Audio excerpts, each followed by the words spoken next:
Então, passamos à segunda questão. A segunda questão é a seguinte: a partir da edição da Lei Anticorrupção, é possível a incidência das sanções da Lei de Improbidade às pessoas jurídicas?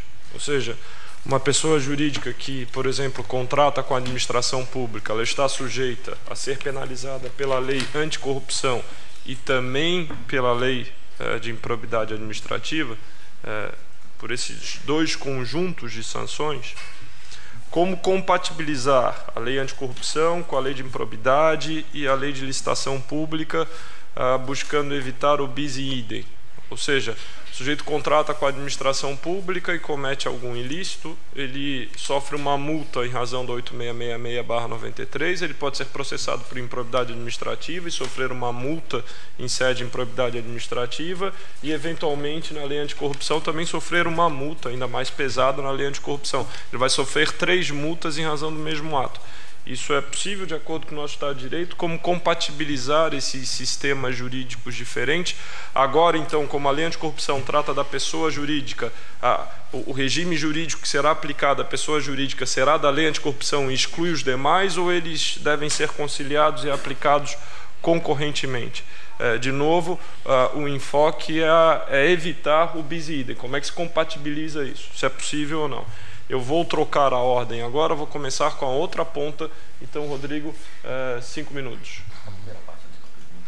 Vou repetir. A partir da edição da Lei Anticorrupção, é possível a incidência das sanções da Lei de Improbidade às pessoas jurídicas? A segunda parte é como compatibilizar a Lei Anticorrupção com as normas da Lei de Improbidade, a Lei de Licitações, buscando evitar o bis in idem. Pois não. Por favor, 5 minutos. Primeiro, não me parece possível aplicar, porque, vejam, curiosamente, esta ideia de que as pessoas jurídicas antes não eram penalizadas, isso não é verdade. Não eram penalizadas nesta extensão.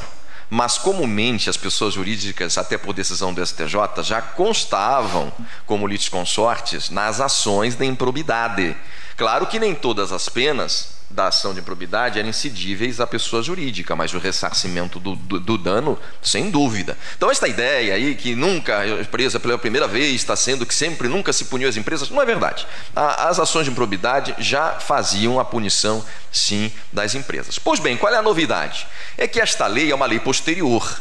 É uma lei posterior e, portanto, me parece que agora que legem habemus, não me parece possível que as empresas sejam punidas pela lei de improbidade e até pelos 3 critérios, né, que nos fala Bobbio. O critério da hierarquia, todas as normas têm a mesma hierarquia. O critério da especialidade, esta lei é especial em relação à lei de improbidade, né?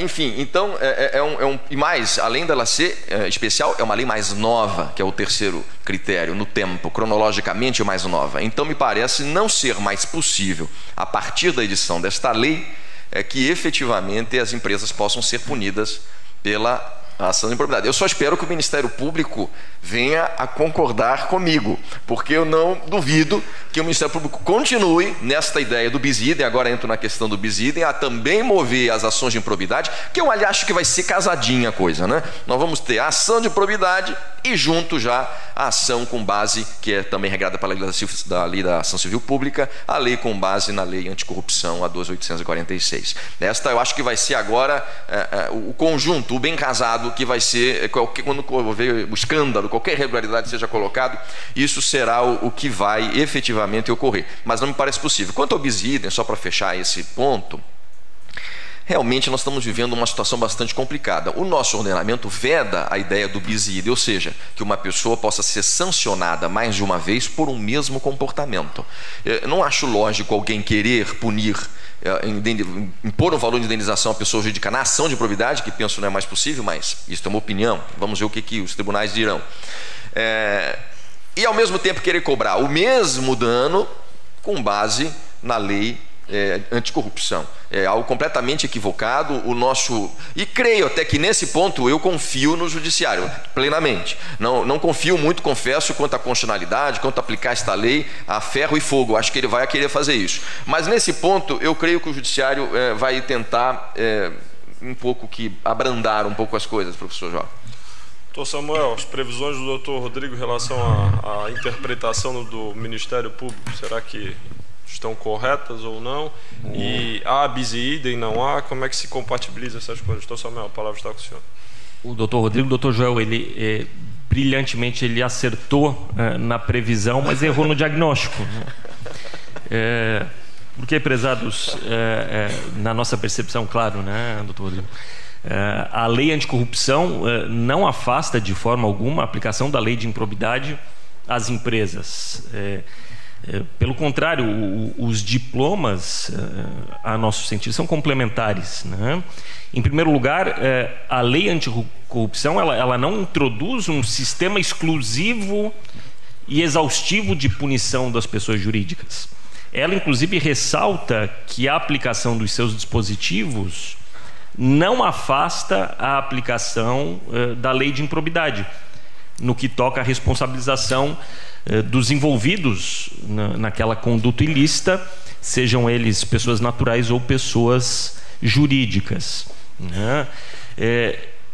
Nós temos trabalhado nos últimos anos com a noção de que no nosso país, embora nós não tenhamos um código processual, um código de processo coletivo, de que as ações principais na área dos direitos transindividuais elas compõem um microsistema de processo coletivo, e por que não dizer um microsistema de direito material coletivo, e portanto regras, por exemplo, da lei da ação civil pública podem ser trazidas para a ação de improbidade, regras da ação popular podem ser trazidas para a ação de improbidade, e a meu ver a lei anticorrupção se insere nesse contexto. Ela é mais um diploma que integra esse sistema, e portanto a interpretação da lei anticorrupção junto com a lei de improbidade deve ocorrer de forma complementar.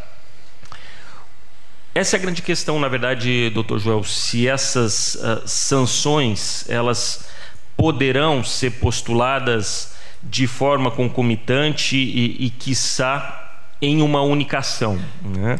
Claro, tudo que foi produzido a respeito da lei anticorrupção ainda é muito incipiente.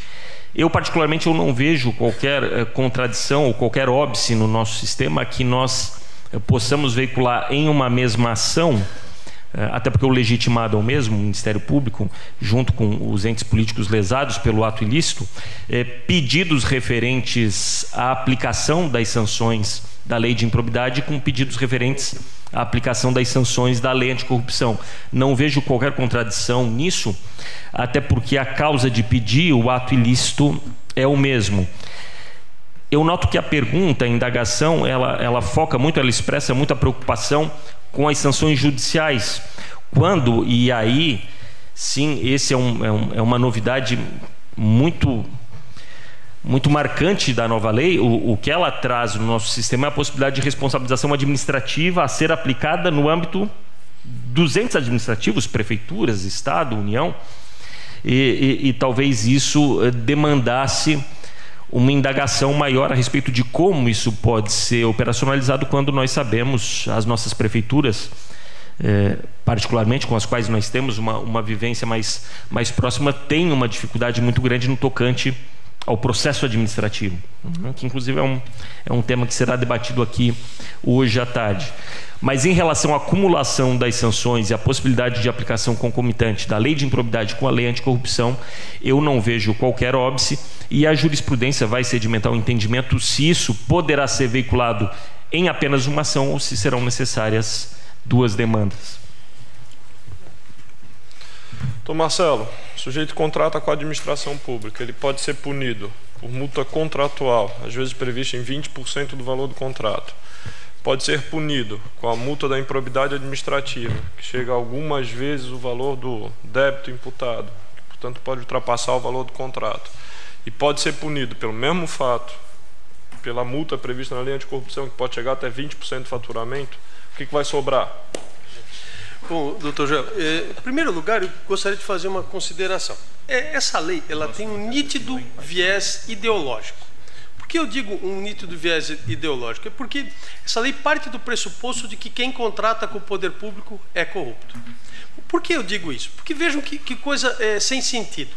A lei pune a pessoa jurídica, mas ela não pune o agente corruptor, a pessoa física que fez e nem o corrompido. Olha só que coisa esquisita, você tem uma espécie de quebra na estrutura do ilícito. Então esse é o primeiro grande problema da forma de redação da lei. Assim, eu creio, doutor Samuel, com o devido respeito, que assim, não será possível cumular em uma mesma ação os pedidos, com base na lei anticorrupção e na lei de improbidade. Por quê? Porque os ritos são diversos. A lei de improbidade, embora o Ministério Público designe de ação civil pública por improbidade, ela na verdade não segue o rito da lei da ação civil pública, ela segue o rito ordinário, com as alterações previstas na lei de improbidade, a expressa disposição legal acerca disso. Já a ação prevista na lei anticorrupção, ela tem aplicação subsidiária agora da lei da ação civil pública. Então não dá para acumular na mesma ação os pedidos, porque os ritos são diversos. Na minha opinião, embora os nomes sejam diversos, mas está se tratando da mesma coisa. Tanto é a mesma coisa que, inclusive, tem condutas que são tipificadas da mesma maneira nas duas leis. Então, nós estamos falando da mesma situação. Então, na minha visão, não é possível aplicar as duas leis ao mesmo tempo. O problema é que o legislador faz essas bagunças, desculpem assim, o desabafo, e nós é que ficamos tentando resolver o problema, Então, veja, eu procurando estudar o tema, eu verifiquei o seguinte: hoje em dia tem pessoas que dizem o seguinte, que se houver concomitantemente a participação de um agente público, que então não se aplica a lei anticorrupção. Porque precisa punir os dois, aplica-se a lei, apenas a lei de improbidade, não a lei anticorrupção. Já tem outras pessoas que vão dizer o seguinte, que quando houver a presença de uma pessoa jurídica, a pessoa jurídica vai ser punida pela lei de improbidade. Aliás, a pessoa jurídica vai ser punida pela lei anticorrupção, mas os demais participantes vão ser punidos pela lei de improbidade. Agora veja o problema que isso gera, O agente vamos chamar assim, o agente corrompido, alegadamente corrompido, pode ser absolvido pela lei de improbidade, a pessoa jurídica pode ser condenada pela lei anticorrupção. Então, na verdade, quando se criou esse sistema, obviamente, eu não tenho dúvidas de que a lei, a intenção do legislador é que seja aplicada duas vezes, até porque a disposição expressa na lei, no artigo 30, a aplicação das sanções previstas nessa lei não afeta os processos de responsabilização e aplicação de penalidades decorrentes de ato de improbidade administrativa e atos ilícitos alcançados pela Lei 8666 e outras normas de licitações e contratos administrativos. Então, a lei pretende, o legislador pretendeu que fossem aplicadas em conjunto as duas leis. Agora, o problema é o seguinte, se nós admitirmos isso, como eu disse no primeiro momento da minha fala, não haverá impedimento que eu continue a criar leis desse tipo. Então vamos imaginar os diversos nomes que nós podemos fazer para punir a mesma coisa. Lei de combate à imoralidade administrativa, lei a favor da columidade pública, lei em defesa do patrimônio público, lei em defesa do patrimônio da administração pública. Veja, eu vou criando leis com nomes diferentes, tipificando a mesma coisa e punindo o cidadão diversas vezes pela prática do mesmo ilícito. Então, se eu admitir que eu posso processar duas vezes pelo mesmo ilícito, não vai ter impedimento que eu possa processar 3, 4, 5, 6 vezes.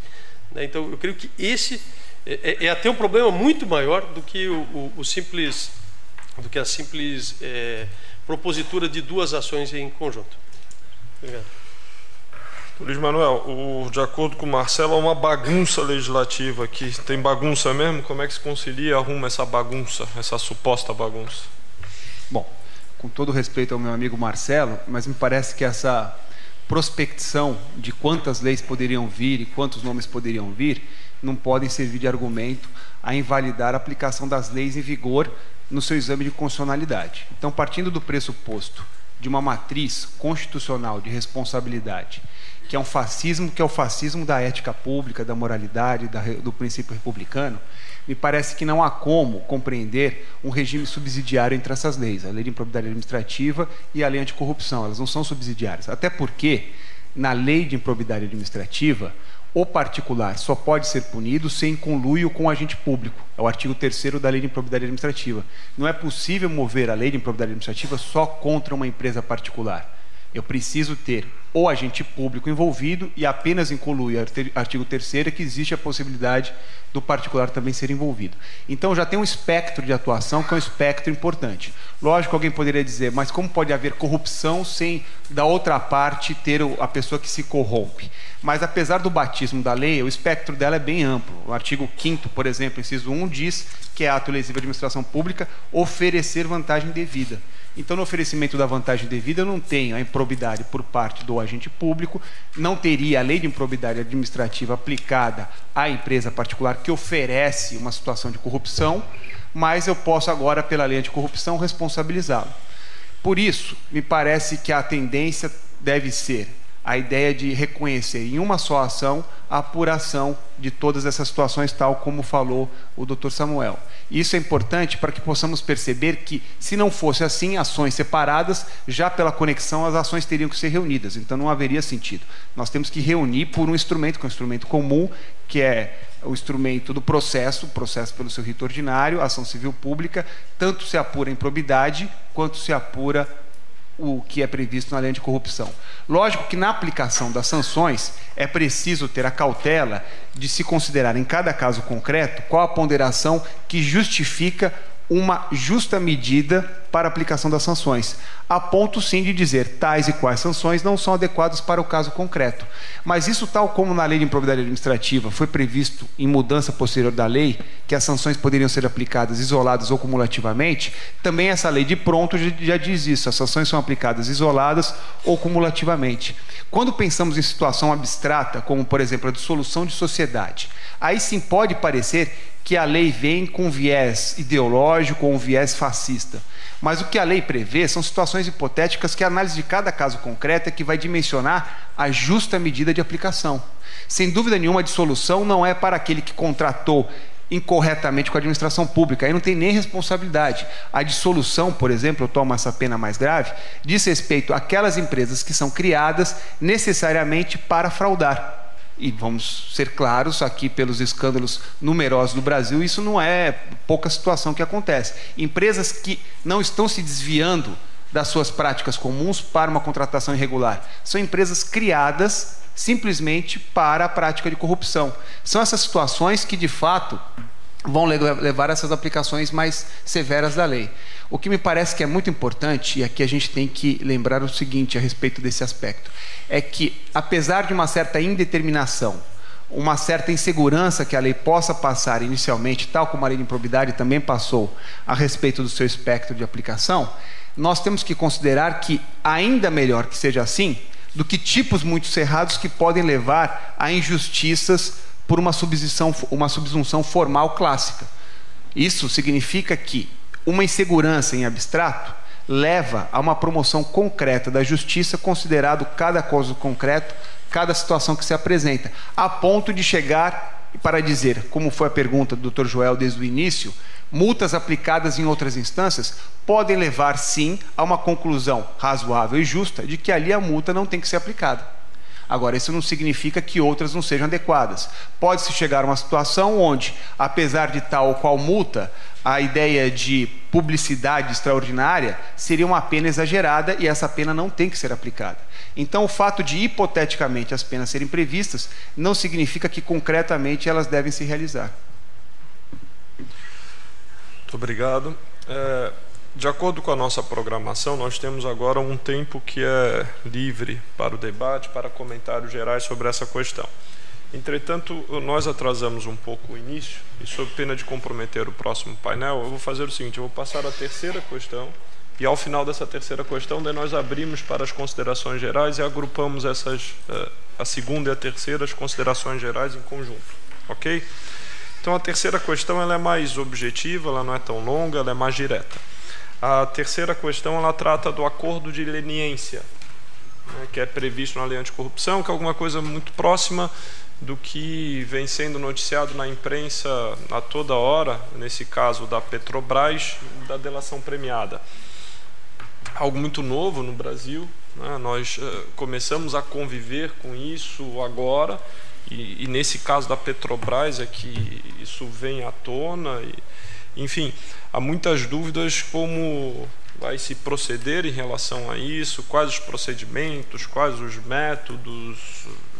Há muita dúvida de todo mundo. Estamos ainda meio que, não digo assustados, mas impactados pela novidade, né? Sem ainda saber como proceder em relação a isso. A pergunta é: o acordo de leniência previsto na lei anticorrupção efetivamente incentiva a colaboração das pessoas jurídicas com as investigações? E eu já lanço uma reflexão: será que esse acordo de leniência pode ser deturpado, né? Será que eventualmente pessoas podem ser pressionadas a acordo de leniência, delação premiada, pressionados de maneira injusta e ilegítima para que concordem com esse acordo de leniência, delação premiada? Como é que se controla isso? Quem controla quem controla? Enfim, eu agora vou começar com Samuel. Pode ser? Pode. Vamos lá, Samuel, 5 minutos. Doutor Joel, o Instituto é novo, era previsto já na lei antitruste, mas a aplicação recente, é muito prematuro afirmar se ele será bem sucedido ou não. Na formatação que o acordo de leniência recebeu na lei anticorrupção, eu percebo uma preocupação de índole moral, eu diria, muito forte, né? Então você exige, por exemplo, que a empresa envolvida no ato ilícito tome a iniciativa de propor o acordo, senão ele não cabe. Você exige também que ela, ao mesmo tempo em que admita a sua participação no ilícito, cesse imediatamente a sua participação, isso até de forma lógica, mas contribua para a identificação dos demais envolvidos, né?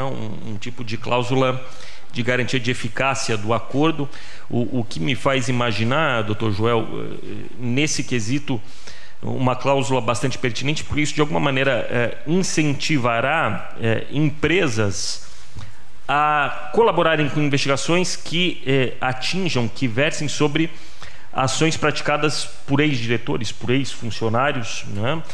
Então, confrontada com a perspectiva de uma punição à companhia, à pessoa jurídica, há um incentivo aí, e eu acho que nesse quesito a lei resvala novamente para a ênfase na responsabilidade da pessoa física.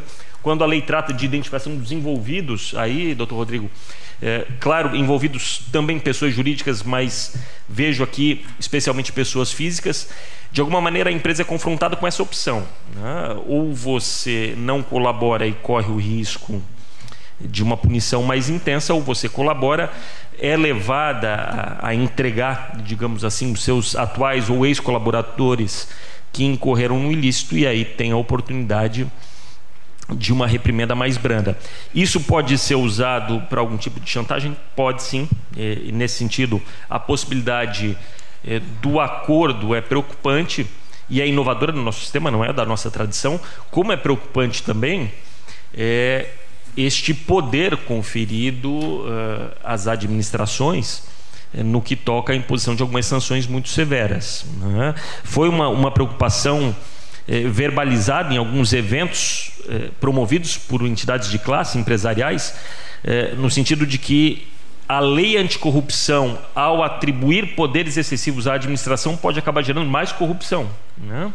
Exatamente quando você comercializa as punições ou comercializa a possibilidade de acordo.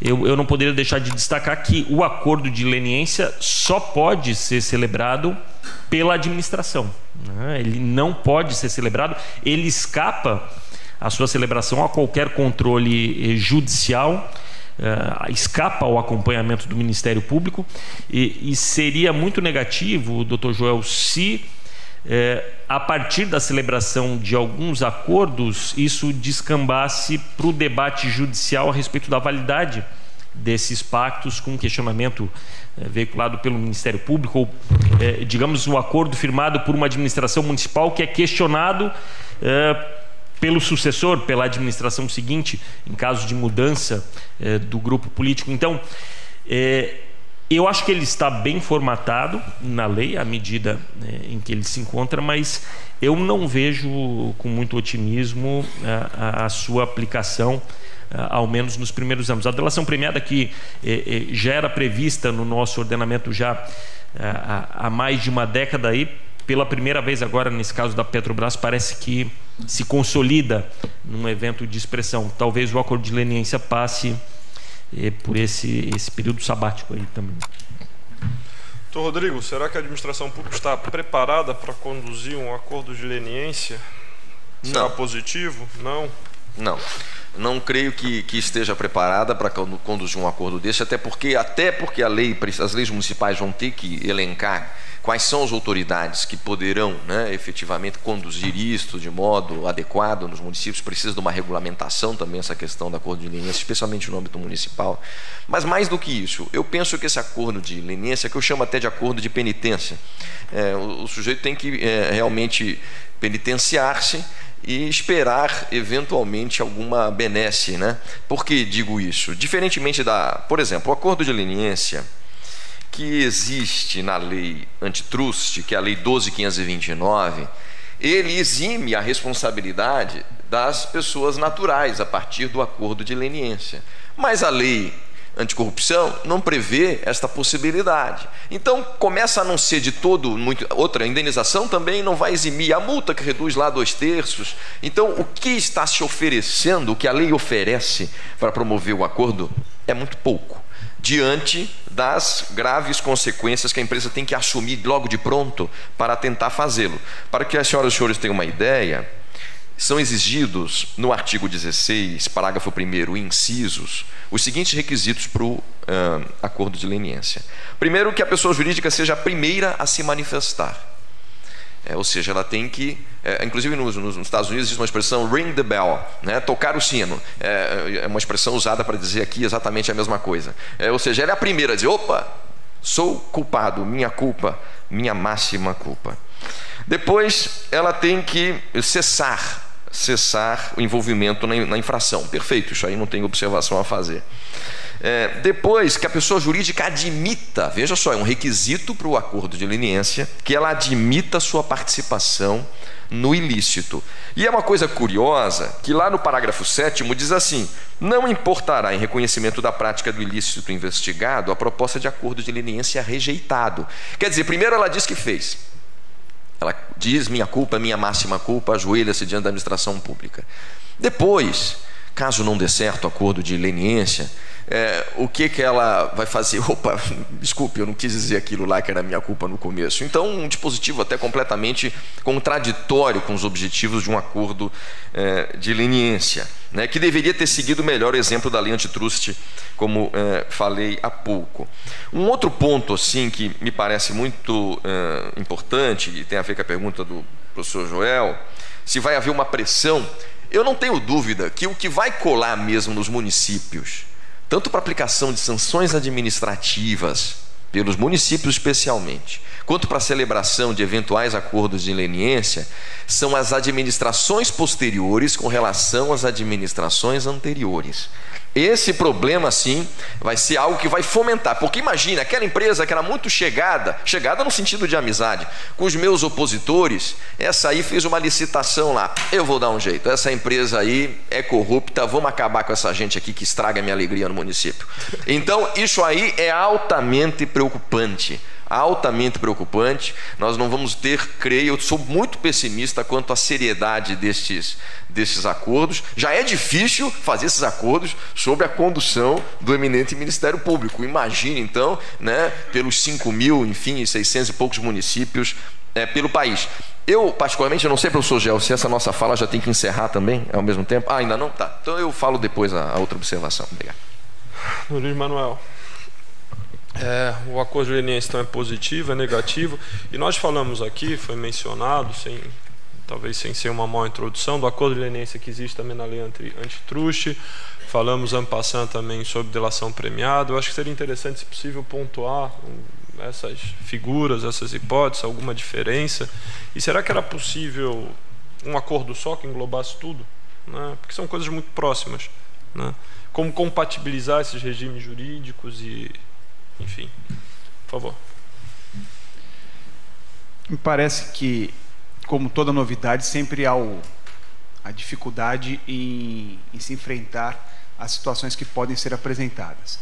Eu vejo de um modo positivo, embora reconheça todas as dificuldades que foram relacionadas, porque implica uma nova prática da administração pública, até mesmo na procura, na apuração do ilícito e na ideia de reparação, na busca de uma reparação dos danos que foram causados.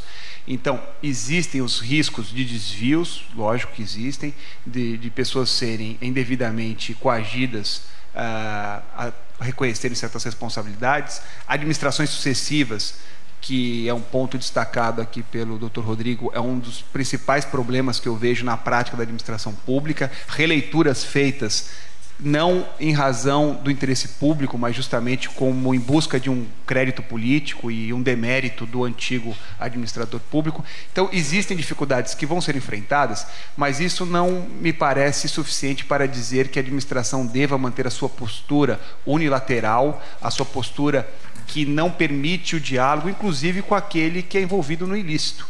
Eu acho que há uma tendência, e é uma tendência não só mundial, mas uma tendência já incorporada gradualmente aqui nas práticas da administração pública brasileira, do Estado brasileiro, no sentido de perceber a importância desse diálogo da administração pública com o cidadão.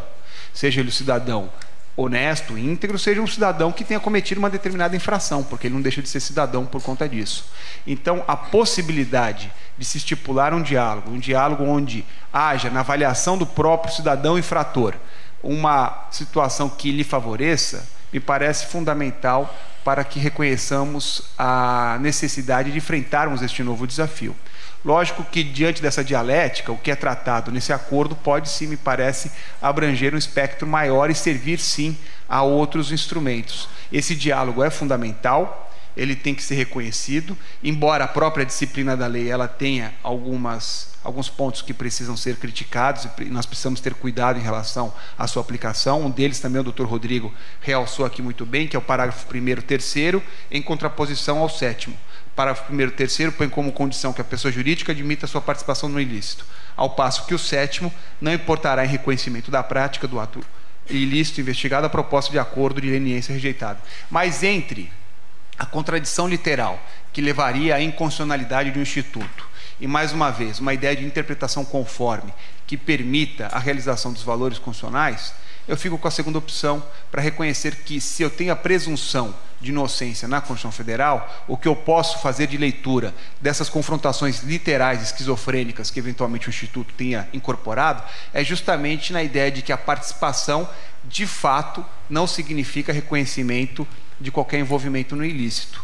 Como isso vai acontecer, realmente precisamos aguardar, e acredito que será gradualmente construídos os precedentes administrativos, inclusive, que vão orientar a correta aplicação. E, em última análise, tudo que se apresente com algum desvio nessa esfera administrativa ainda é passível de controle judicial. O controle judicial não como instância revisora do acordo de leniência, não para que o juiz diga eu teria conduzido de modo diferente, teria homologado um acordo diferente, mas para que sim o judiciário faça um controle da racionalidade daquele acordo que foi feito. Os termos postulados e os termos definidos são termos racionais, razoáveis? Houve efetivamente uma oportunidade dialética aqui entre as partes envolvidas? Se sim, de fato não há o que se revisar. Se existirem indícios de uma supressão do debate, de uma imposição que não houve uma possibilidade de reflexão ou de uma assunção clara do seu espectro de responsabilidade, o judiciário poderá invalidar esse acordo de leniência. Então, é um desafio que me parece que o Estado brasileiro precisa enfrentar. Obrigado, Manuel. Eu queria, para dar uma incrementada no debate, eu queria relatar uma experiência pessoal que eu tive como advogado. Eu tenho um cliente que foi envolvido numa operação policial e uma operação também realizada pelo Ministério Público. E ele sofreu uma prisão temporária. 5 dias pode ser prorrogado por mais 5. Disse ele, eu não posso dizer que isso é verdade, não me autorizou a dizer a ninguém, então tomem isso como hipótese. Não precisa ser verdade, mas tomem como hipótese para o debate acadêmico. Disse ele o seguinte, que quando foi lá para a unidade prisional, a pessoa responsável pela investigação disse a ele o seguinte: olha, isso era de manhã, se você quiser você almoça em casa, se você colaborar, se não eu vou ver aí quando vou tomar o seu depoimento. Ele ficou 10 dias preso. Disse ele que ficou 2 dias sem comer, sempre forçando a delação premiada. Disse isso ele. Repito, isso não é uma denúncia, não tomem como verdade, tomem como hipótese. Isso me causa preocupação. O Rodrigo externou aqui uma preocupação com, olha, daqui a pouco o sujeito assume uma prefeitura, ele pega a empresa que eventualmente contribuiu para a campanha do outro candidato, ou que tem relação com outra gestão, e às vezes para prejudicar o próprio adversário político, ele vem com algum acordo de leniência ou força algum processo diante desses instrumentais da lei anticorrupção. Rodrigo, Marcelo, como compatibilizar essas coisas, como controlar isso, esses procedimentos e... Olha, Joel, eu já desde o início estou dizendo que eu não gostei dessa lei. Vamos falar português, claro, né? Assim, eu acho que a lei, da maneira como foi escrita, ela abre a possibilidade desses abusos, né? Aí nós vamos imaginar assim, bom, mas isso você está pensando no mundo do ser e não no dever ser. A lei foi imaginada. Bom, nós temos que pensar que nós estamos no Brasil, nós temos que, na hora que eu dou poderes para alguém fazer certas coisas, eu tenho que perceber como eles vão ser utilizados. Então, eu acho que realmente todos esses abusos podem sim ocorrer. Né? Se não me engano, foi o Dr. Samuel que deu um exemplo, né, da empresa denunciando ex-diretores. Né? Vocês vejam o problema, né? Bom, o sujeito não trabalha mais na empresa, não tem mais acesso a nenhum documento que a empresa possui, né? Não serve mais para a empresa, está correndo o risco de sofrer um processo pela lei anticorrupção. O que eu vou dizer? Não, a culpa não é nossa, a culpa foi dele, né? O sujeito acaba sem nem ter mesmo maneira de se defender, às vezes porque não tem mais acesso a nenhum documento. As eventuais testemunhas que participaram da situação provavelmente trabalham na empresa ainda, né? Correm o risco de ser demitidas. Então gera um problema bastante sério, né?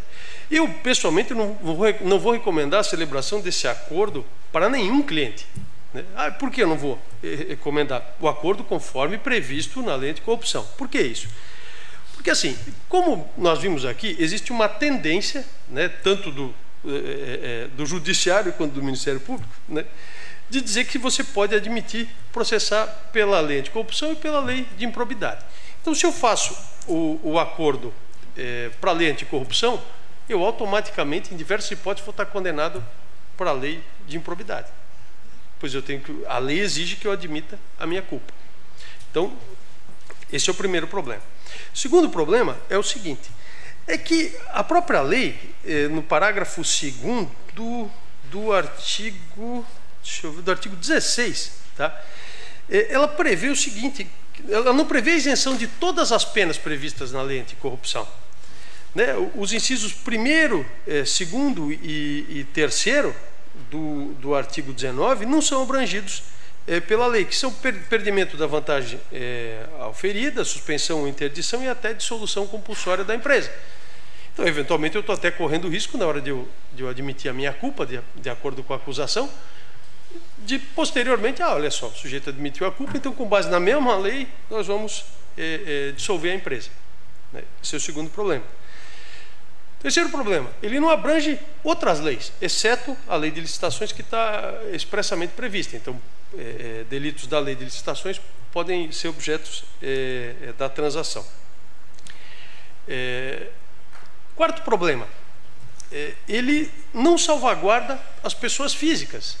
Então, vejam, se eu sou o diretor atual da empresa, né, que estou sofrendo esse processo, no momento em que eu admito que houve, né, uma prática contra a lei anticorrupção, no momento que eu reconheço a minha culpa, eu praticamente tenho, no mínimo, um grande elemento de convicção probatória contra as pessoas físicas envolvidas na prática daquele ato.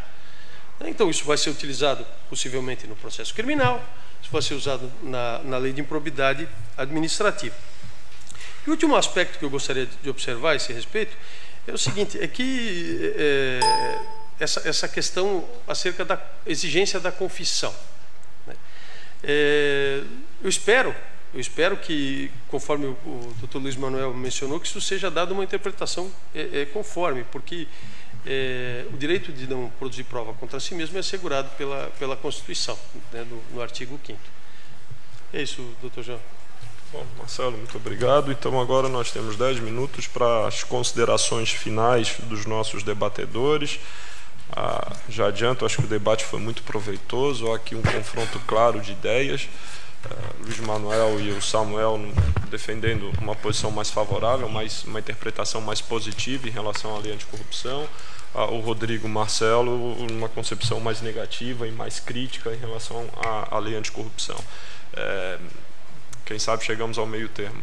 Mas, enfim, eu queria ouvir as considerações finais de cada um. Por favor, 2 minutos. Luiz Manuel, começa com você, pode ser?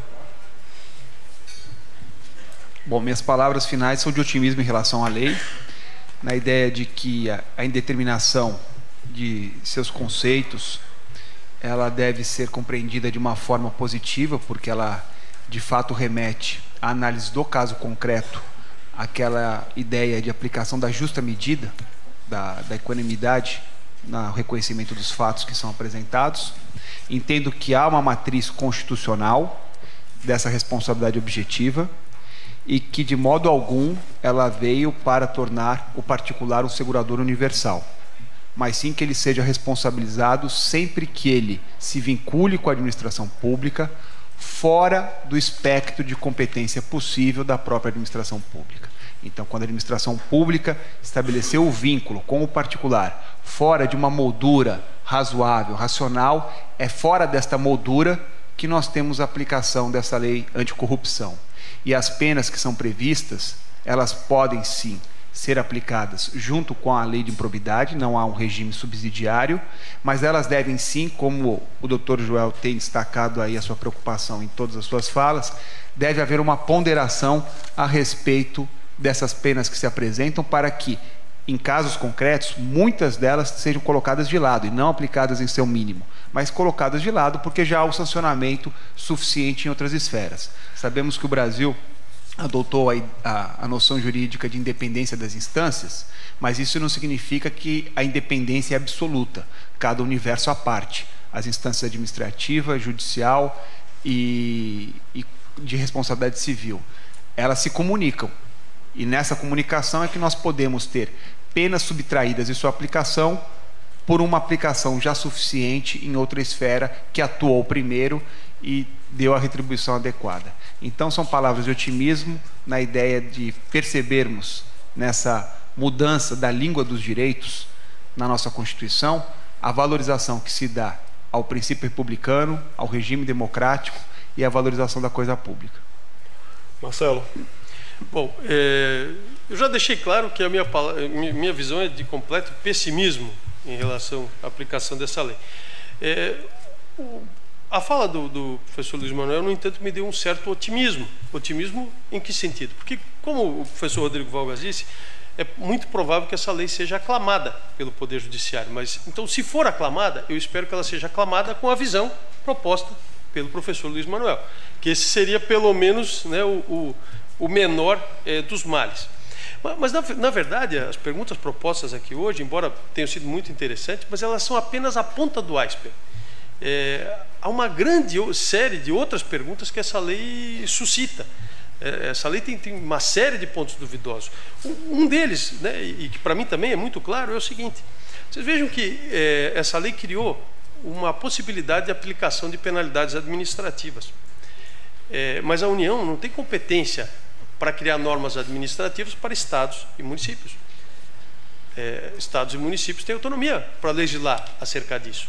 Então, no que tange a parte de aplicação de penalidades administrativas, na minha visão, isso é uma lei exclusivamente federal. Não é uma lei que possa ser aplicada por estados e municípios, porque você estaria afrontando a autonomia do ente federativo. Esse, veja, é mais um dos problemas. Será que eu posso praticar atos, né, da lei anticorrupção por omissão? Olha só, outro problema. A lei fala em autoridade máxima do órgão que é responsável por conduzir o processo administrativo. Mas quem é a autoridade máxima do órgão? né? Vejo que normalmente a administração pública ela se subdivide em um cadeamento de órgãos, né? É o órgão, vale o órgão que está lá embaixo da cadeia ou apenas o órgão superior? Para finalizar, eu gostaria apenas de ressaltar mais uma vez que eu espero que, se for aclamada essa lei, que eu seja na visão do professor Luiz Manuel. Muito obrigado. Doutor Samuel. Agradecendo o convite, agradecendo a todos os senhores pela atenção.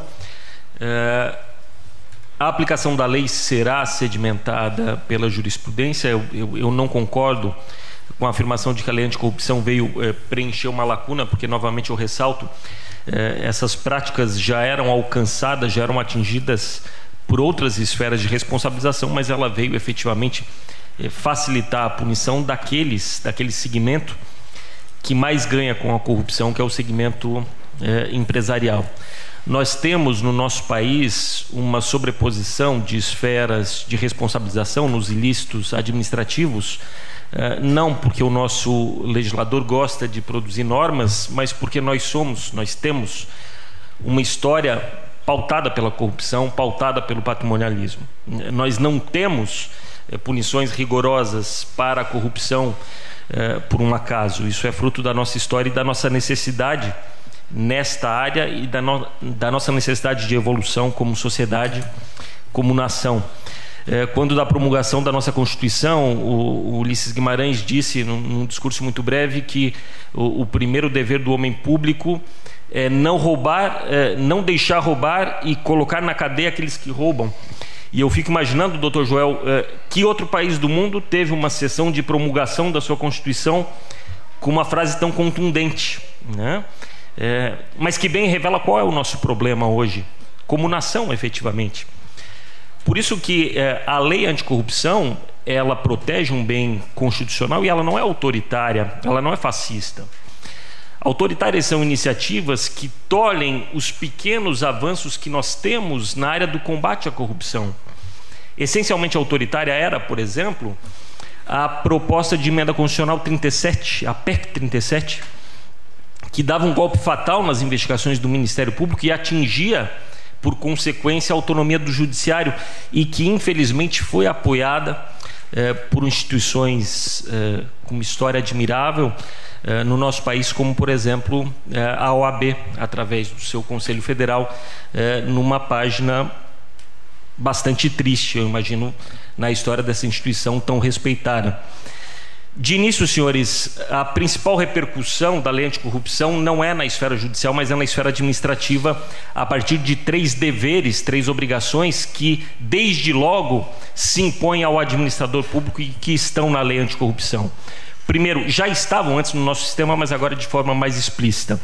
A obrigação do administrador, prefeito, secretário, governador, a obrigação de apurar os ilícitos que chegam ao seu conhecimento, a obrigação de informar o Ministério Público a respeito dos ilícitos porventura apurados e a obrigação final de responder pela sua omissão quando não apura os ilícitos que chegam ao seu conhecimento. Por isso que é fundamental a estruturação por parte dos nossos entes administrativos de sistemas de controle interno efetivos, independentes e eficazes, porque uma estrutura de controle interno efetiva e atuante será, eu não tenho dúvida, no contexto desta lei, a principal salvaguarda da administração contra a corrupção e do administrador em face da perspectiva da sua responsabilidade pessoal. Obrigado pelo convite, doutor João. Rodrigo. Pois então, meu caro professor Joel, diferentemente do meu dileto amigo professor Luiz Manuel, eu sou um pouco, para não dizer muito, pessimista com relação a esta lei. Não porque ela não será aplicada, não. Ela será, e será draconianamente aplicada. É isto que me preocupa. Não é um discurso esse nosso, ainda mais que eu estou aqui num tribunal excepcional como é o Tribunal de Contas do Estado de Santa Catarina, não é um discurso que agrada auditórios, né? O auditório quer escutar isso mesmo, tem que acabar com essas empresas, finalmente. Esse é o discurso que é o discurso, com toda a vênia, mais fácil de se fazer. O discurso oposto a isso, penso eu, exige reflexão. Marcelo falou há pouco, olha, até que ponto eu não me manifestei quando pegaram o sujeito lá no campo de concentração, levaram para o campo, nem eu, até que chegou minha vez e ninguém reclamava por mim. É isto, quando o empresariado vai sentir agora algo que só os prefeitos municipais há muito tempo sentem. essa ideia de impunidade com toda a vênia, isso não existe no mundo que eu vivo. O meu caro professor Samuel falava há pouco ali da OAB, e agora eu faço uma brincadeira, viu, professor Samuel? Mas eu estou pensando seriamente em fazer uma moção à ordem de uma estátua em homenagem ao Ministério Público, porquanto eles, 60% dos nossos clientes são mandados por ele obliquamente, é claro, mas são enviados pelo Ministério Público. Então eu, como advogado, estou feliz da vida, né, professor Marcelo, com esta lei. Vai chover de cliente desesperado. Todavia, eu preferiria não ter um único desses clientes a ter que verificar esse tsunami, um tsunami moralizante que nós estamos vendo nesse país. Quando a gente olhava 10 anos atrás e comparava o Brasil com os Estados Unidos, a gente dizia, eles são meio loucos, é um negócio assim, uma moralização e em demasia, o sujeito não fica nem sozinho no elevador com uma moça porque pode ser acusado de alguma coisa. 10 anos depois, a gente olha para o nosso país e está ficando pior do que os Estados Unidos nesse ponto. Então, eu me preocupo muito com isso. Não sou muito otimista, mas eu acho que o Judiciário terá um papel, e aí faço luz ao Poder Judiciário, professor Luiz Manuel, acho que o Poder Judiciário terá um papel muito importante para tentar aplacar um pouco os exageros desta norma. Muito obrigado pela atenção. Bom, pessoal, acho que começamos muito bem. Eu encerro esse debate e... Bom, uma salva de palmas.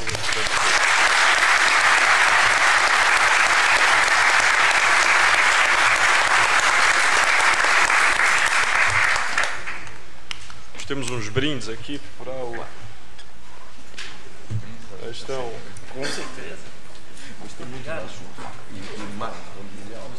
O senhor tem uma postura muito serena de colocar e me conquistou bastante. Parabéns. Gostei muito mesmo. Muito sério. Obrigado. Senhoras e senhores, enquanto o Dr. Joel faz a entrega dos certificados aos participantes, eu gostaria de pedir para que o senhor permanecesse, porque nós vamos fazer o debate na sequência, sem intervalo, ok? Por conta do nosso atraso no início, tá? Muito obrigada.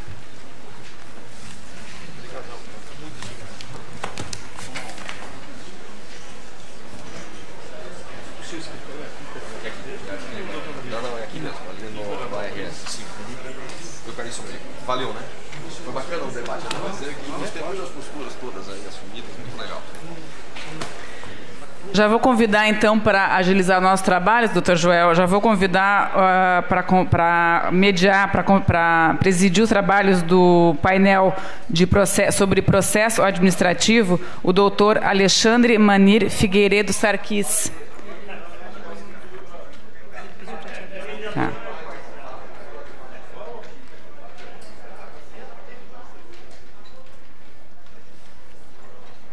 Convido também para tomar assento aqui à mesa, para agilizarmos nossos trabalhos, os conferencistas desse painel.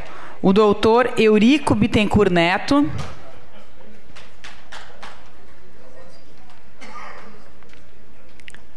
Doutor Pedro de Menezes Niebur. E o professor Luiz Henrique Cademartori. Farei uma breve leitura do currículo do Dr. Alexandre Figueiredo Sarquis.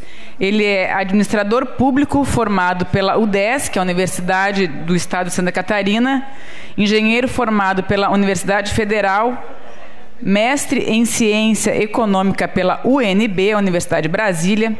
Esteve ligado no início da carreira ao sistema bancário privado, tendo sido analista e consultor. Na área pública, foi servidor do Banco Central do Brasil e da Câmara dos Deputados, sendo atualmente conselheiro substituto no Tribunal de Contas do Estado de São Paulo. Suas áreas de estudo são o direito administrativo, direito previdenciário, licitações e contratos e controle externo. Para conduzir os trabalhos do painel, com a palavra o doutor Alexandre Manir Figueiredo Sarquis. Bem, bom dia a todos. Estamos com o nosso cronograma um pouco apertado. Eu agradeço ao presidente do Tribunal de Contas do Estado de São Paulo, primeiramente, doutor Edgar Camargo Rodrigues, que me autorizou a presença aqui. Agradeço também ao doutor Joel Menezes Niebur, que fez o convite, ao doutor Júlio Garcia, que é o nosso anfitrião. É um prazer para mim estar de volta nessa cidade que é a minha casa. quando as pessoas selecionam a sua casa, né? É interessante perceber que às vezes você nasce num lugar, você é criado num lugar, mas você finalmente chega a um outro e percebe que lá é a sua casa. Quando o avião faz a curva e passa por cima do Campeche, eu sinto uma emoção indescritível quando eu pouso nessa cidade, e eu sinto um pouco de ciúme de vocês todos aí que desfrutam dessa cidade todos os dias, né?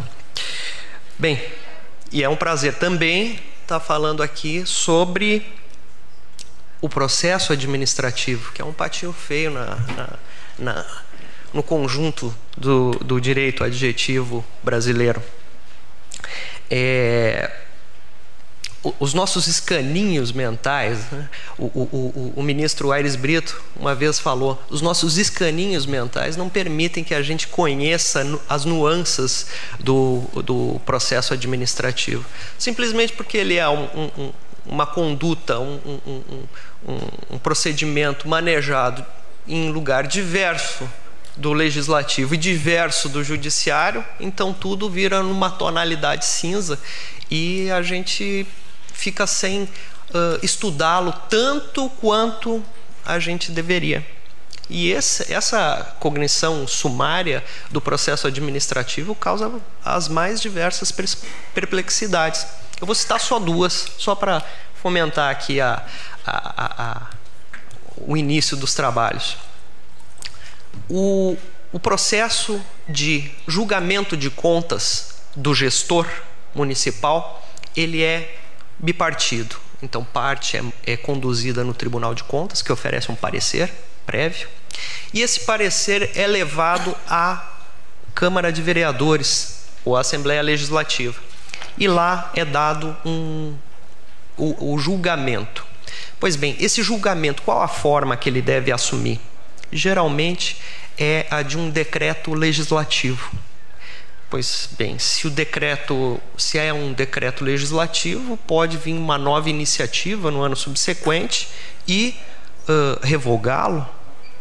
Uma pergunta que me fizeram uma vez chegou o parecer do Tribunal de Contas pela aprovação das contas do prefeito. O legislativo apreciou e chegou à conclusão que o prefeito tinha as contas aprovadas.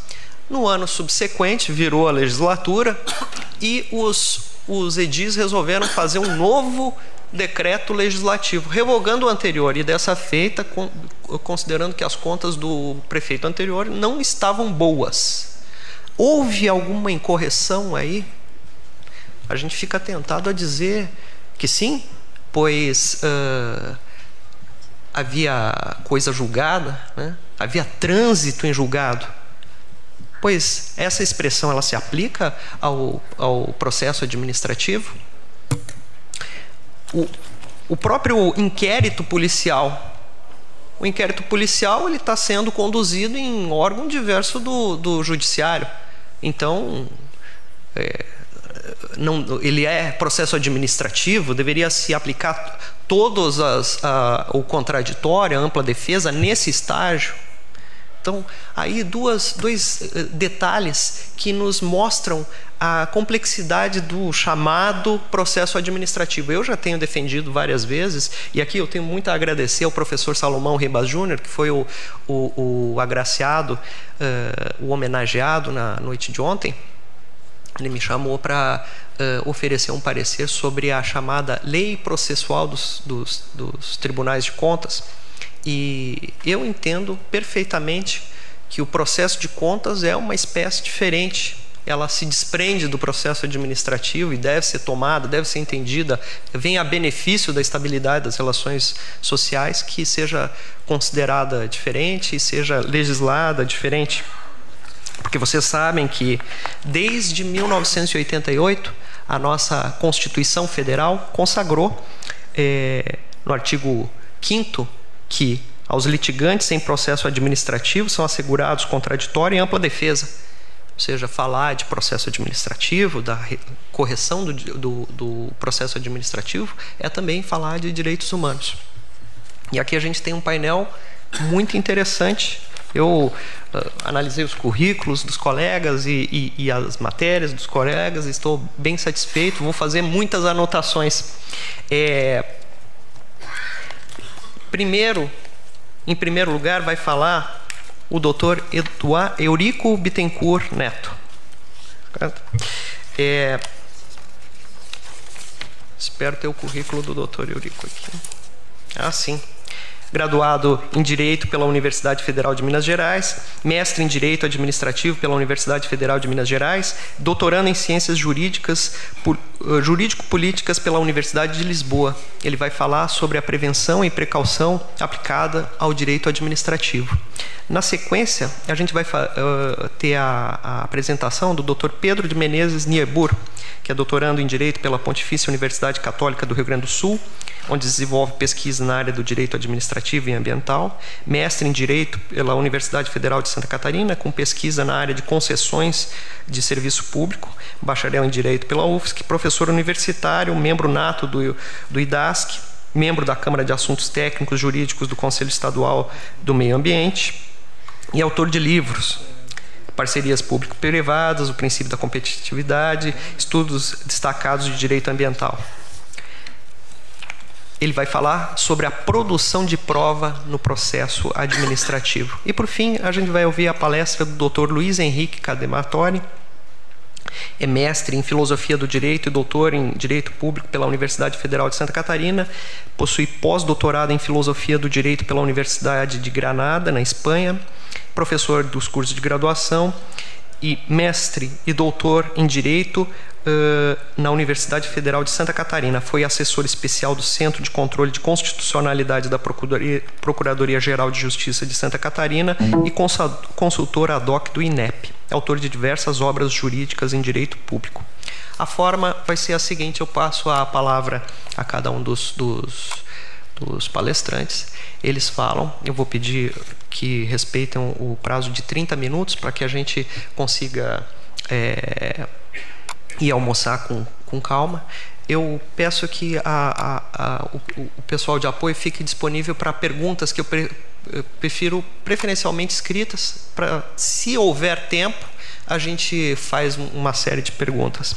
Então, eu transfiro a palavra para o Dr. Eurico Bittencourt Neto. Bom dia a todos.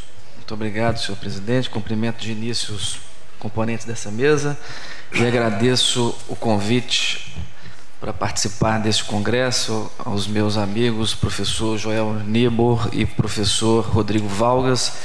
É com grande prazer que participo desse congresso de Direito Administrativo aqui em Santa Catarina. O tema que me foi designado pelos organizadores desse evento trata da aplicação dos princípios da prevenção e da precaução ao direito administrativo e, mais especificamente, ao processo ou ao procedimento administrativo. Esse tema ele traz consigo algumas considerações muito importantes sobre uma nova forma de atuar da administração pública e sobre novas vertentes que se abrem para o direito administrativo nos dias de hoje. E, portanto, a opção que fiz foi por não fazer uma análise simplesmente da aplicação desses princípios no processo administrativo, mas de tratar esse tema dos princípios da prevenção, especialmente da precaução, num sentido, numa abordagem mais ampla, embora sintética, para que seja possível verificar, contextualizar esse tema dentro das transformações por que passa o direito administrativo atual e, a partir dessa contextualização, fazer uma rápida análise crítica do conteúdo desses princípios para, ao final da exposição, fazer a relação desses princípios com o direito administrativo e, mais especificamente, com o procedimento administrativo. A ideia de prevenção e de precaução e o tratamento dessas noções como princípios jurídicos é mais próprio de um dos sub-ramos do direito administrativo, o chamado direito administrativo ambiental. Mas essas ideias trazem consigo uma determinada concepção ou uma preocupação geral da maior parte das sociedades do nosso tempo, da maior parte das sociedades contemporâneas, que é a preocupação com o risco. É por isso que se fala hoje, em que se usa muito a expressão sociedade de risco ou sociedade de incertezas. Então, por trás da ideia de prevenção e da ideia de precaução aplicadas ao direito, nós temos uma determinada concepção ou um determinado estágio das sociedades contemporâneas. O desenvolvimento tecnológico, o avanço do desenvolvimento tecnológico traz consigo ameaças, riscos ao equilíbrio ambiental, mas não só a questão ambiental. Traz consigo riscos, por exemplo, à saúde, traz consigo riscos à segurança e à própria vida humana. Portanto, o direito tem se organizado para fazer frente a esses riscos e para criar mecanismos, instrumentos, ferramentas que permitam uma gestão do risco. Então, o princípio da prevenção e o princípio da precaução devem ser contextualizados como instrumentos jurídicos de gestão de riscos. E a gestão de riscos abre um novo campo, ou um campo distinto do direito administrativo tradicional.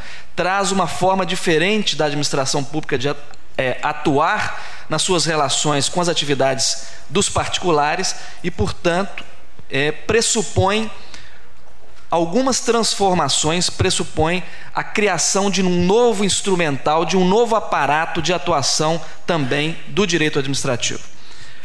O princípio da prevenção não tem maior dificuldade de aplicação, porque o princípio da prevenção traz consigo a ideia de uma atuação, de uma regulação administrativa de determinadas atividades particulares, de determinadas atividades econômicas, em situações em que é possível a determinação da probabilidade de dano.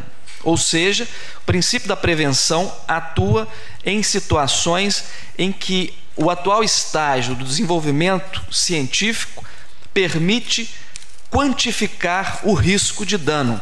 E nessas situações de alta probabilidade de dano, ou mesmo em situações de certeza ou quase certeza de dano, utiliza-se o princípio da prevenção para conter determinadas atividades ou para proibir determinadas atividades que tenham alta probabilidade ou uma certeza de causar um dano ou ao meio ambiente, ou à segurança, ou à saúde. Então, por esse ponto de vista, o princípio da prevenção não encontra maior problema doutrinário quanto à sua aplicação na atuação da administração pública. O problema maior está no chamado princípio da precaução.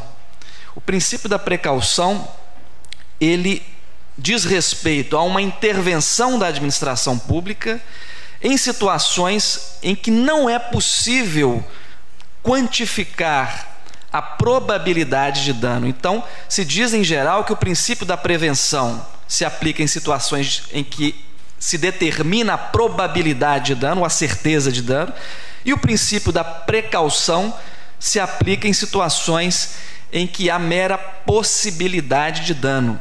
E em algumas situações, que não são poucas, chega-se a invocar a aplicação do princípio da precaução para interromper ou para vedar determinadas atividades privadas, quando não seja possível, ainda que não seja possível dizer se há ou não a possibilidade de dano. Então, é uma aplicação de uma intervenção administrativa paralisando ou proibindo atividades, mesmo que não seja possível, dado o estágio de desenvolvimento científico, dizer se aquela atividade pode ou não gerar um dano, seja ao meio ambiente, seja à saúde, seja à segurança das pessoas. Nesse sentido, o princípio da precaução invoca o que um autor americano chamado Cass Sunstein diz que é um apelo por um tipo de seguro regulatório, ou seja, é um apelo por uma antecipação de uma intervenção do Estado, no caso, por meio da administração pública, em situações em que se imagina que pode haver dano. Nesse sentido, o princípio da precaução traz consigo, para além desse contexto geral da gestão do risco, situações muito complexas de intervenção da administração ou da relação, de um equilíbrio entre o desenvolvimento tecnológico, o desenvolvimento econômico e, por consequência, o desenvolvimento social de um lado e a gestão do risco de outro lado. Nesse sentido, essa ideia, não necessariamente o princípio, mas a ideia de precaução traz consigo algumas características muito importantes de uma transformação, porque passa o direito administrativo por consequência de uma transformação dos modos de agir, dos modos de atuar da administração pública nos nossos dias. Em primeiro lugar, demonstrando uma nova vertente da atuação regulatória da administração pública na gestão do risco. Em segundo lugar, trazendo à tona a importância da gestão pública da informação como indispensável, como fator indispensável a uma gestão de riscos que atenda ao princípio da proporcionalidade. Em terceiro lugar, demonstrando a dificuldade, mas ao mesmo tempo a necessidade de um equilíbrio na atuação administrativa entre a gestão do risco de uma atividade privada potencialmente lesiva e, portanto, uma intervenção administrativa que vede ou que restrinja o desenvolvimento tecnológico, o desenvolvimento econômico, por um lado, o equilíbrio disso com a necessidade da promoção do bem-estar social, que requer o desenvolvimento tecnológico, o desenvolvimento econômico. Então, a gestão de riscos tem que levar em conta esse difícil equilíbrio entre a contenção de atividades potencialmente danosas e a necessidade de um desenvolvimento tecnológico e econômico para a construção de uma sociedade de bem-estar. E, para além disso, essa matéria traz consigo a expressão, também no campo das transformações da administração pública e do direito administrativo contemporâneos, a necessidade de uma atenção reforçada, de uma atenção redobrada sobre os processos de decisão administrativa, mais do que propriamente o resultado dessa decisão administrativa. E aí o tema se encontra com o tema do nosso painel, o processo ou procedimento administrativo, na medida em que esses processos de decisão administrativos se fazem em âmbito procedimental, se fazem no corpo de uma matriz de atuação administrativa que deve ser aberta, flexível, participativa, para que possa gerar resultados eficazes, para que possa gerar resultados efetivos. Então, o tema da prevenção e da precaução abre uma nova senda nesse processo de transformação da administração pública e do direito administrativo. Eu vou focar mais especificamente na análise do chamado princípio da precaução, porque é ele que traz maiores problemas na sua aplicação no campo da administração pública e do direito administrativo. A ideia de precaução, ou o princípio da precaução, ele é visto de duas formas ou em duas dimensões principais. Uma chamada versão forte da precaução, que se baseia na ideia de que, mesmo que não haja elementos contundentes para a verificação ou para a comprovação da probabilidade de dano de uma determinada atividade, é necessário que o Estado, é necessário que a administração pública atue para conter a mera possibilidade de dano, invertendo então o ônus da prova, passando a prova ao particular que queira desempenhar uma determinada atividade, que deve comprovar que essa atividade não gera riscos. Não gera riscos à saúde, não gera riscos ao meio ambiente, não gera riscos à segurança.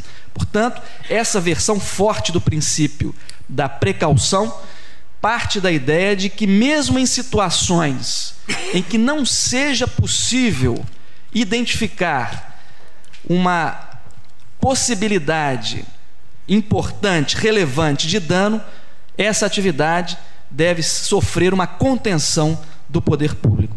É o que se pode dizer uma uma expressão contundente no campo jurídico do velho ditado: é melhor prevenir do que remediar.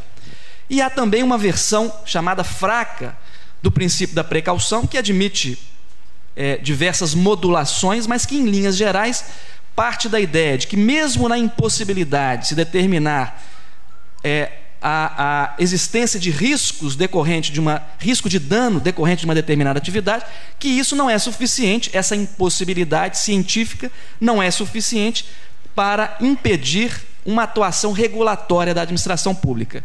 Mas essa atuação regulatória da administração pública só irá se justificar partindo de uma análise de custos da intervenção, da regulação e os benefícios sociais que essa intervenção gera. Ou seja, só se justifica uma intervenção, uma proibição, uma restrição do poder público em uma determinada atividade que se pressupõe, mas não se comprova, que poderá gerar riscos de dano, se essa intervenção se justificar a partir de uma análise de custos e benefícios. Então, essa versão fraca da aplicação do princípio da precaução, ela tem tem merecido maior adesão da doutrina em relação à versão forte. E ela não se aplica exclusivamente por meio de proibições. Ela pode se aplicar, por exemplo, impondo a necessidade de divulgação de informações sobre aquela atividade. Por exemplo, nas discussões que há em relação às informações que devem conter os rótulos de alimentos geneticamente modificados. Então, essa versão fraca do princípio da precaução permite uma maior flexibilidade dessa atuação regulatória da administração pública na gestão dos riscos. E a versão forte merece a objeção da doutrina e uma adequada objeção da doutrina, na medida em que ela parte da ideia de que a intervenção da administração pública deve se dar independentemente de uma análise de probabilidade de dano, ou independentemente de uma análise que leve em conta os custos e os benefícios da regulação. Essa versão forte e radical do princípio da precaução, ela serve menos a uma atuação administrativa proporcional e mais a determinadas manifestações de irracionalidade na análise do direito. Por exemplo, levando em conta mais uma aversão natural à perda, mais uma desconsideração das probabilidades de dano, uma desconsideração dos efeitos sistêmicos da precaução, como adverte muito precisamente Sustain. Então, a versão forte do princípio da precaução deve ser afastada, até porque exige, por exemplo, que o particular que desempenha uma determinada atividade deva provar que aquela atividade não gera danos, em uma situação concreta em que é impossível essa prova. É impossível a prova da existência de dano, de risco de dano, e também é impossível a prova da inexistência do risco de dano. Portanto, é de se afastar essa versão mais radical da precaução e deve-se partir de uma ideia geral da versão mais comedida da precaução, de que, se, por um lado, não se deve justificar a proibição pura e simples de uma atividade, porque se imagina que ela possa gerar um dano, sem nenhuma comprovação científica da mera possibilidade de que esse dano possa ocorrer, mas, por outro lado, não se deve desconhecer que essa situação que não permite, essa inexistência da comprovação do risco de dano também não pode afastar toda e qualquer intervenção do poder público. Então, a intervenção do poder público pode ocorrer, a regulação das atividades privadas na gestão pública do risco pode ocorrer em situações em que não haja comprovação do risco de dano, mas não pela pura e simples vedação dessa atividade, mas levando-se em conta uma necessária ponderação entre custos e benefícios dessa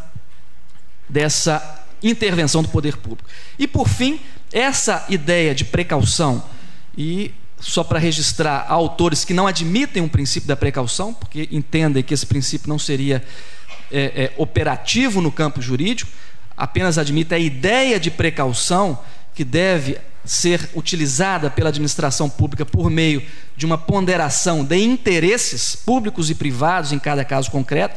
Mas o mais importante aqui é registrar que essa atuação da administração pública não se faz por uma atuação isolada, fechada, cerrada. Essa atuação da administração pública na gestão de risco pressupõe uma matriz de atuação que é exatamente o procedimento administrativo.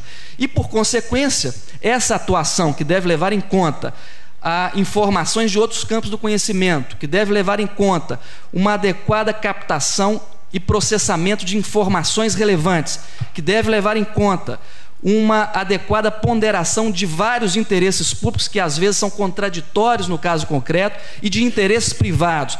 Isso só é possível no âmbito de um procedimento administrativo que seja compreendido de forma ampla, de forma aberta, de forma flexível, de forma maleável.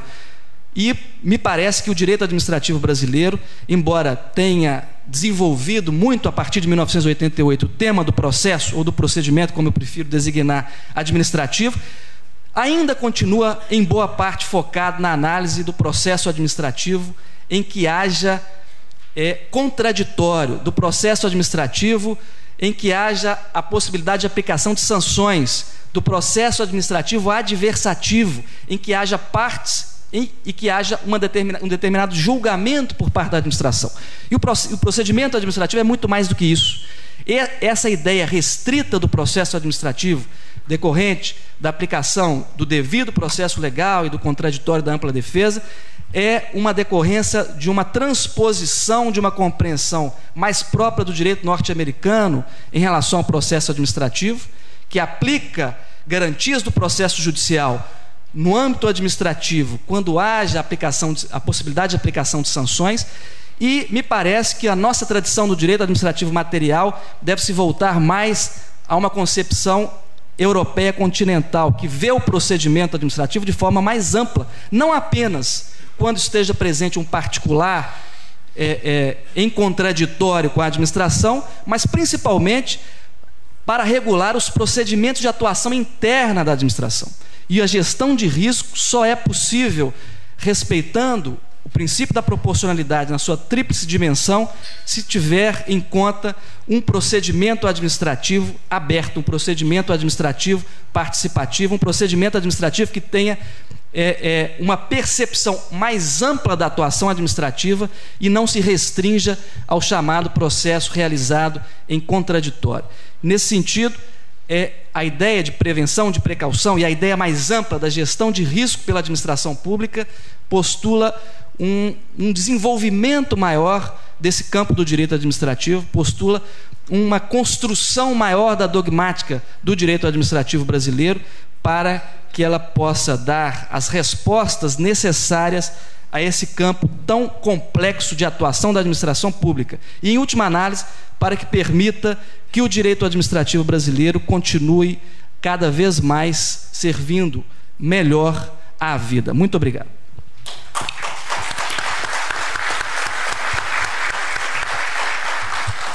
Agradeço ao professor Eurico pela aula sobre esses princípios da prevenção e da precaução e passo a palavra ao Dr. Pedro de Menezes Niebuhr, que vai falar sobre a produção da prova em direito administrativo.